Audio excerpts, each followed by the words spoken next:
So Wicket, Medicine. same question to you. I mean, you're in a different position because obviously, like like you battled 2 years ago, freestyle session, first b boy to win, 40 and up battle. You just battled a few weeks ago, B-Boy City. Y'all killed it. Still repping Renegades, still holding it down for your crew. So where do you see breaking now in the present day? I think Breakin now is it's matured in so many ways to be able to connect with people, to give opportunity. I mean, I'm making a living from breaking, so it's just I think it's a beautiful thing. It gives you a chance to become who you are, because I didn't realize who I was until I was 40. and to realize that, wow, I've been breaking since 93. From dubbing VHS tapes, from keeping secret videos from people, to now where everything is being shared, and I'm at a position where I can share my experience and teach and show everybody everything I know the Renegade way. So I think it's a beautiful thing to connect and to help people overcome. If you're shy, if you're gay, if you're straight, if you whatever, you.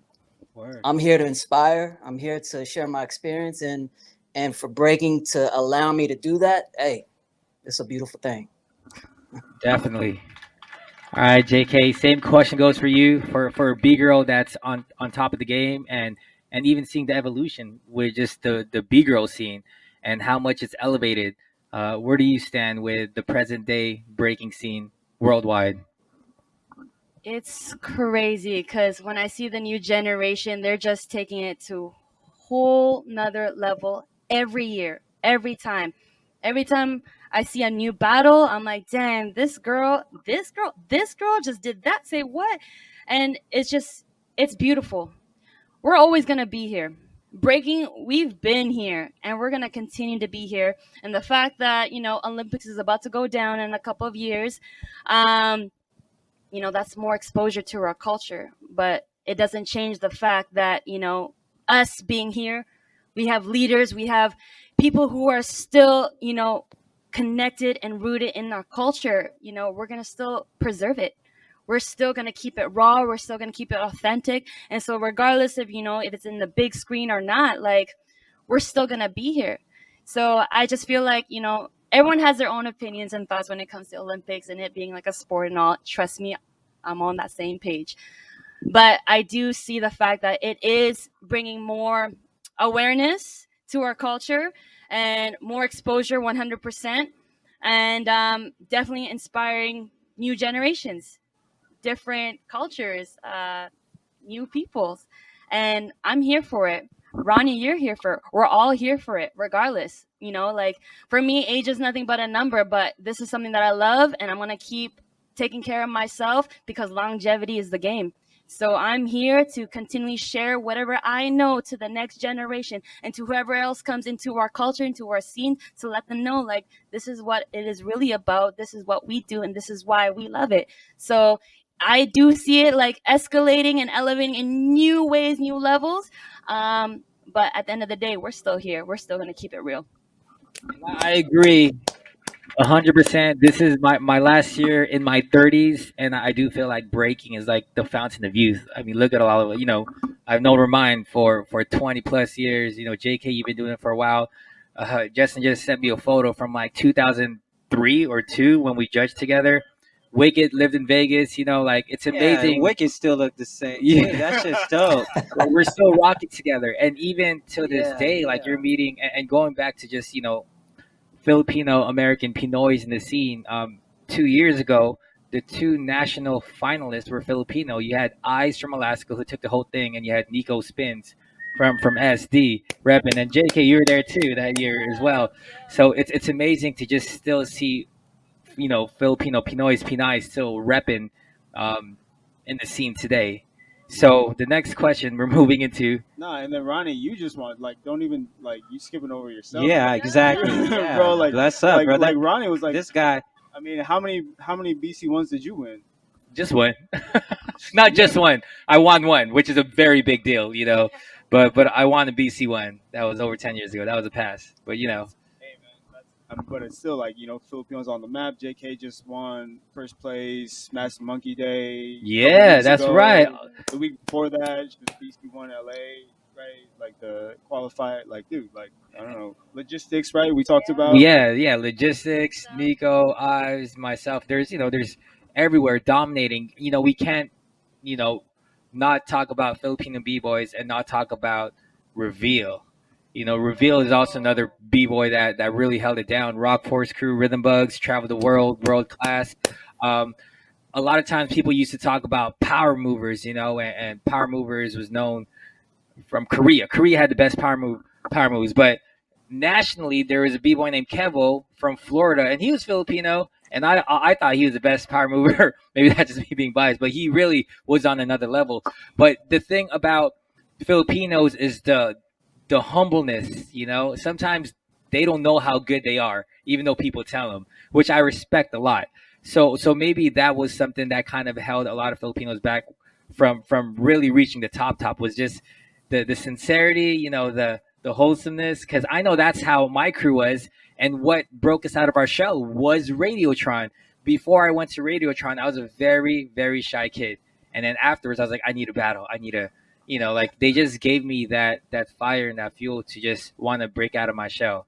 So moving forward, we're going to be talking about the future breaking, which she kind of like tapped in on, but our thoughts on moving forward and breaking being in the Olympics, and our thoughts on, who do we think is on top right now? Who do you think? And I know who you think is going to be Well, taking what's the U.S. the age bracket? What are you The talking age about? bracket What is, I age? think, 17 and up. Because I know there's a 17 and up. youth. They already had a youth Olympics, and that was a small window. I believe it was like 14 to 17, and B-Boy Bumblebee from Russia won, and he won in Argentina. So now that this is going to be in the official adult Olympics in 2024 in Paris, that's what everyone's talking about. It's like, what country, what nationality is actually going to take it to the top? What are Well, your thoughts on that, Ramon? man, let him have it. Nah, I'm just it's playing. not I'm just like playing. that. Hey, this was Little Caesar's dream. You know what I'm saying? Like I was for the dream. We all talked about the Olympics. Everyone, even at that time, a long time ago, we all respected breaking at such a high level as kids to see it at least being respected as an Olympic, or to that caliber, to some gold medal caliber, to some championship level stuff. So I'm all for championship. I'm all for gold. I'm all for all of that. Just got to have the right elders in place. If you ain't messing with Cool Herc, then you're doing it wrong. You know what I'm saying? You got to have the root there. You got to have the elders there that invented this whole culture. So if and he was a b-boy. So it's like I just campaign for people because I know the elders that spit real knowledge and really hold this culture into the way that the elements have it together. If they love just breaking, I don't know. Do they love the whole culture? Because this is a whole culture thing. I can't dance without the DJ. You know what I'm saying? Like I can't feel it without the MC. I gotta have the fresh graph gear on or some. You know what I'm saying? Like it's all gotta be in there. The elders know how to do it. They've been doing it from the beginning. So get them involved. That's all I say. You know what I'm saying? Because it could be fresh. And when it comes to who I think is the best, there's so many dope b-boys out there, especially. And I think the best are in America, straight up. And we don't have to be on that physical level as other countries. Just burn them. Show them the art of burning. Yes. Show them not just this, like, I can flip higher than you. No, I'll burn you. I'll make Burn you their feel asses. stupid in front of everybody with just this move. You know what I'm saying? So it's like that's a power move in itself because there's an art to that. You know what I'm saying? So that's the real battling shit. You know what I'm saying? Yeah, Like, that's like one of the craziest things. and they might get offended. It should. I mean, that's what a burn is. Yeah, that's what I'm the saying. essence. The That's shit the is essence. burned. That's the essence. Burnt. Cats get burned. That's the craziest thing about Radiotron is like, especially that battle, because Renegades was heavy on power and nasty, man. But like, I just want to know, like, like you're going on after Jazzy J, one of the best power movers. You know what I mean? You right? Yeah, and yeah. then like, but you don't even try to do power. You Yeah, do yeah. like a full work set. You do a head slide. You do like something else, bro. Like well, like what in mentally, like what were you like thinking, like, In that oh, battle? he's doing something crazy like that, let me just do something way opposite. Like what was the No, strategy? it was different because, like I said, like Blue Boy could probably understand this because he was on the other side, but he was a freestyle dancer. And there was a thing at that time where there was like beef between B-boys and freestyle dancers because we had to share the circle. And sometimes people would be like, B-boys, you ain't on beat. You know what I'm saying? Like, what's up? We're dancing here, but you ain't on. You just jumped into a windmill, not even on beat. So there was a freestyle thing. So I came from that era. Like, you couldn't go into a windmill off beat. Like, you couldn't go into those things, and you couldn't dress like that.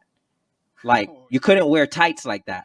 So I wasn't like where I'm from. Not that you couldn't do it, but where I'm from in Stockton, we didn't wear tights like that. We dressed like gangsters type of b-boy shit. You know what I'm saying? So I was just like clowning them because I knew I couldn't do power moves nowhere near Jazzy J. So I was just being the antagonizer. I wasn't looking to win. I was looking for Super Dave to battle him. But I was just antagonizing. That's what a b-boy does. You know what I'm saying? You go and do gestures and you play with them. You knock them off track. Even if you lose the round, he's pissed. Yeah. Do you know what I'm saying? So it's like you go in there. There's different battle tactics. I knew I knew what Ivan had. You know what I mean? I knew what my crew had, so I was just out there like messing with him. Yeah, it's there's different levels to the So dance. I didn't think I could beat him in flair or none of that shit. You know what I'm saying? I was just like, I'm gonna throw him off. And then Ivan's gonna come in with the flip. And then do all that. That's a good strategy. I was like, that's what I'm gonna do. I'm gonna be that guy. Yeah. So Wicket, same goes for I'm you. bagging, y'all. I love those guys. Breaking in the Olympics. What are your thoughts? I think it's a beautiful thing, man. I think it's a beautiful, it's an opportunity for all of us to shine, B-boys and B-girls, on the biggest stage in the world. I mean, the spotlight is on us, regardless of what anyone thinks. I mean, we just got to come with our A game and show the world that we've been doing this. Is nothing new. We live this, and we're here to stay, and we're here to show people that you don't have to be a basketball player. You ain't got to play golf. You could break. Word you know what I'm up. saying? It is, So it is a beautiful Word thing. up. I mean, it's I think it's a beautiful thing, man. It's opportunities. You know, opportunities can come from this, and I just want to say that Remind was a troublemaker at the Radiotron battle.